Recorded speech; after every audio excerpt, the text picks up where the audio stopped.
If you are using Microsoft Excel, and if I am going to select a cell, and here I am going to type what I am going to type here is hello. Suppose if I want this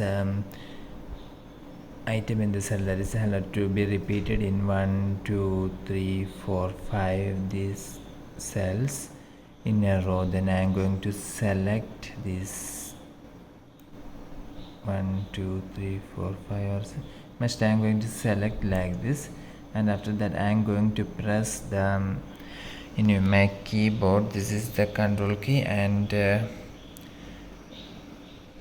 is the R key. Okay, I'm going to press this Ctrl key and R key, these two keys at the same time, and you can see that the same word have been repeated in the entire row.